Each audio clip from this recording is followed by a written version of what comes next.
Ça c'est une maison, ça c'est une table, ça c'est un homme, ça c'est mon chien.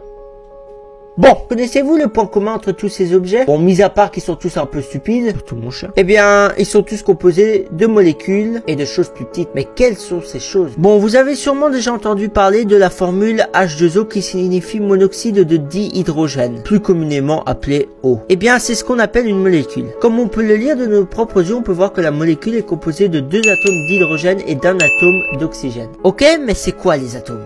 Eh bien, c'est entre guillemets des petites boules composées de protons, de neutrons et d'électrons. Il y a le noyau composé de neutrons et de protons, et puis les électrons qui tournent autour du noyau. En fonction du nombre de ces particules, on obtient un certain atome, comme par exemple le fer, l'oxygène, l'hydrogène, l'uranium, ou plein d'autres trucs. D'ailleurs, pour ceux qui l'ont déjà vu, le tableau de Mendeleïev est en fait le regroupement de tous les atomes qui existent, ou en tout cas, ceux que l'on a découverts. Mais bon, si on continue à zoomer, on arrive où? Eh bien là, on rencontre ce qu'on appelle les quarks. Et ça, c'est quasiment sûr que vous ne le verrez pas à l'école. Mais c'est quoi ces quarks? Eh bien, ce sont des particules élémentaires au même titre que les photons qui équivalent à la lumière. Ils sont disposés en triangle et sont maintenus grâce à des champs électromagnétiques et ils forment à eux tout seuls les protons et les neutrons. Mais est-ce qu'il y a plus petit? Eh bien, à vrai dire, personnellement, je n'ai rien trouvé sur internet et j'ai l'impression qu'on ne sait pas vraiment. On suppose qu'il y aurait un certain truc de Bezo ou un truc comme ça, j'ai vu. Mais comme je n'ai pas trouvé de source un peu fiable ou des trucs comme ça, j'ai décidé de pas le mettre. Si tu penses qu'il y a un truc plus petit, n'hésite pas à le mettre en commentaire, je serai content de le lire. Et si tu vois que j'ai fait une faute, n'hésite pas aussi à le dire avec un commentaire constructif et alors j'essaierai de m'améliorer.